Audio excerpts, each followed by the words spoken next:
ദൈവനാമത്തിന് മഹത്വമുണ്ടാകട്ടെ. എല്ലാ പ്രിയപ്പെട്ടവർക്കും കർത്താവായ യേശുക്രിസ്തുവിൻ്റെ നാമത്തിൽ സ്നേഹവന്ദനം. കഴിഞ്ഞ ക്ലാസ്സിൽ നമ്മൾ ചിന്തിച്ച കാര്യം യോശിയ രാജാവ് എടുത്ത തീരുമാനവും അതുപോലെ തൻ്റെ സെൽഫ്ലെസ് ആറ്റിറ്റ്യൂഡ്, അതോടൊപ്പം നമുക്ക് ദൈവം തന്നിരിക്കുന്ന ആ വലിയ ദൗത്യം, ദ ഗ്രേറ്റ് കമ്മീഷൻ, അതിനെപ്പറ്റിയും നമ്മൾ ചിന്തിച്ചു.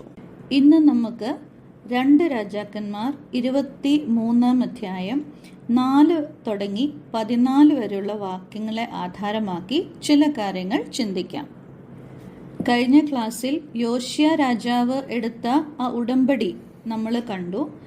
ആ തീരുമാനം എടുത്ത ശേഷം ചെയ്ത അടുത്ത കാര്യമാണ് ബാൽ അശേര പ്രതിഷ്ഠകളെ മുഴുവനായും നശിപ്പിച്ചു കളഞ്ഞു.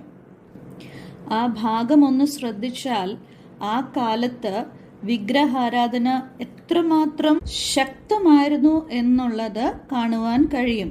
മാത്രമല്ല, വിഗ്രഹങ്ങളെ സേവിച്ചവരും അധികം പേർ അവിടെ ഉണ്ടായിരുന്നു. പുറപ്പാട് പുസ്തകം 13 അധ്യായത്തിൽ ഇസ്രായേൽ മക്കൾക്ക് ദൈവത്തിൻ്റെ കൽപ്പന ഉണ്ടായിരുന്നു, അല്ലേ? യഹോവയല്ലാതെ മറ്റൊരു ദൈവം അവർക്ക് പാടില്ല.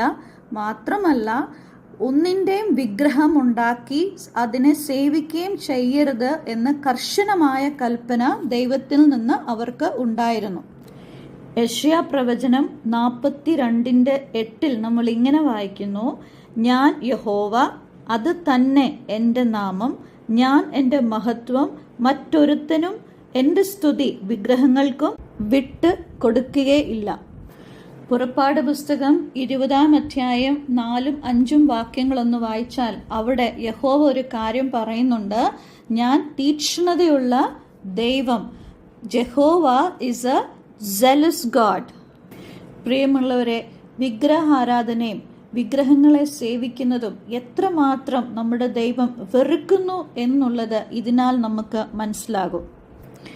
ഇവിടെ 2 രാജാക്കന്മാർ 23 അധ്യായം മൊത്തമായിട്ട് നമ്മളൊന്ന് വായിച്ചാൽ യോശിയ രാജാവിൻ്റെ കാലത്ത് വിഗ്രഹാരാധന എത്രമാത്രം ശക്തമായിരുന്നു എന്നുള്ളത് നമുക്കവിടെ ശ്രദ്ധിക്കുവാൻ കഴിയും.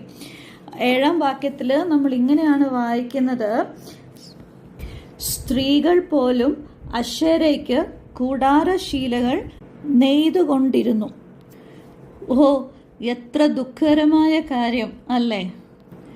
പ്രിയ സഹോദരിമാരെ, നമ്മൾ വിഗ്രഹങ്ങളെ ഉണ്ടാക്കുകയോ അതിനെ സേവിക്കുകയോ നമ്മൾ ചെയ്യുന്നില്ല, സത്യം തന്നെ. എന്നാൽ വിഗ്രഹം എന്നുകൊണ്ട് ഉദ്ദേശിക്കുന്നത് ദൈവത്തിൻ്റെ സ്ഥാനം, അല്ലെങ്കിൽ priority that is given to God. എന്ത് തന്നെ എടുത്താലും അത് വിഗ്രഹം തന്നെയാണ്. അങ്ങനെയുള്ള വിഗ്രഹങ്ങൾ നമ്മുടെ ജീവിതത്തിൽ ഇല്ലേ?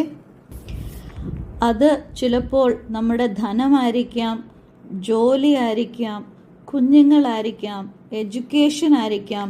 എന്തിരുന്നാലും ദൈവത്തെക്കാൾ എന്തിനെങ്കിലും നമ്മൾ സ്നേഹിച്ചാൽ അല്ലെങ്കിൽ പ്രാധാന്യം കൊടുത്താൽ അത് വിഗ്രഹം തന്നെയാണ്. അത് ദൈവം ഏറ്റവും വെറുക്കുന്നു എന്ന് നമ്മൾ മറന്നു പോകരുത്. എന്നാൽ ഇവിടെ യോശിയ രാജാവ് എന്താണ് ചെയ്തത്? ആ വിഗ്രഹങ്ങളെ പൂർണ്ണമായിട്ടും നശിപ്പിച്ചു.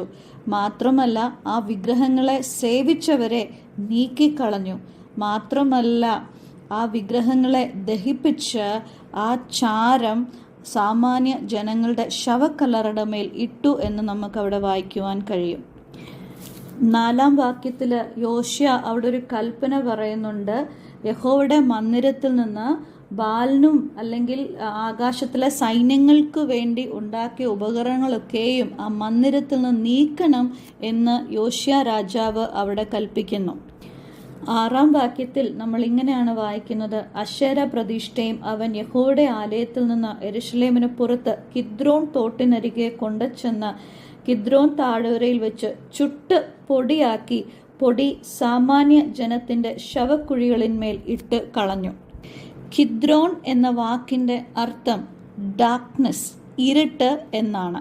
10 വാക്യത്തിൽ നമ്മൾ ഇങ്ങനെയാണ് വായിക്കുന്നത്: ആരും തൻ്റെ മകനെയോ മകളെയോ മോലേക്കിന് അഗ്നിപ്രവേശനം ചെയ്യിക്കാതിരിക്കേണ്ടതിന് ബേൻ ഹിനോം താഴ്വരയിലെ ദഹനസ്ഥലവും അവൻ അശുദ്ധമാക്കി. 11-ാം വാക്യത്തില് യോശിയ രാജാവ് സൂര്യന് പ്രതിഷ്ഠിച്ചിരുന്ന അശ്വബിംബങ്ങളെ അവൻ നീക്കിക്കളഞ്ഞു. മാത്രമല്ല, സൂര്യരഥങ്ങളെയും അവൻ തീയിലിട്ട് ചുട്ടുകളഞ്ഞു. 12-ാം വാക്യത്തില് നമ്മൾ ഇങ്ങനെയാണ് വായിക്കുന്നത്: യഹൂദ രാജാക്കന്മാർ അഹാസിന്റെ മാളികയുടെ മേൽപുരയിൽ ഉണ്ടാക്കിയിരുന്ന ബലിപീഠങ്ങളെയും മനേശ യഹോവയുടെ ആലയത്തിന്റെ 2 പ്രാകാരങ്ങളിലും ഉണ്ടാക്കിയിരുന്ന ബലിപീഠങ്ങളെയും രാജാവ് തകർത്ത് അവിടെ നിന്ന് നീക്കി അവയുടെ പൊടി കിദ്രോൺ തോട്ടിൽ ഇട്ട് കളഞ്ഞു. പ്രിയ സഹോദരിമാരെ, യോശിയ രാജാവിന്റെ ഈ പ്രവൃത്തികൾ എത്രയോ പ്രശംസ അർഹിക്കുന്നു അല്ലേ? ദൈവത്തെ അന്വേഷിക്കുവാനും ദൈവത്തിന് അനിഷ്ടമായുള്ള കാര്യങ്ങൾ പൂർണ്ണമായിട്ടും നീക്കിക്കളയുവാൻ ഉത്സാഹിച്ച ഒരു യോശിയ രാജാവ്. മാത്രമല്ല, യോശിയ രാജാവിന്റെ ധൈര്യത്തെയും നമുക്കിവിടെ കാണുവാൻ കഴിയും. യോശിയാവിന്റെ ഈ പ്രവൃത്തികൾ നമുക്കും ഒരു മാതൃകയാണ്. ദൈവത്തിന് അനിഷ്ടമായിട്ടുള്ള കാര്യങ്ങൾ നമ്മുടെ ജീവിതത്തിൽ നിന്നും മാറ്റി, നമ്മുടെ ജീവിതത്തിൽ ഏതെങ്കിലും തരത്തിലുള്ള വിഗ്രഹങ്ങൾ ഉണ്ടെങ്കിൽ അത് ഉടച്ച് കളഞ്ഞ് ദൈവം വിശുദ്ധനാകിയാൽ ദൈവമക്കളായി നമ്മളും വിശുദ്ധ ജീവിതം നയിക്കുവാൻ ദൈവം നമ്മളെ ഇതിനാൽ സഹായിക്കട്ടെ. ദൈവനാമം മഹത്വപ്പെടുമാറാകട്ടെ.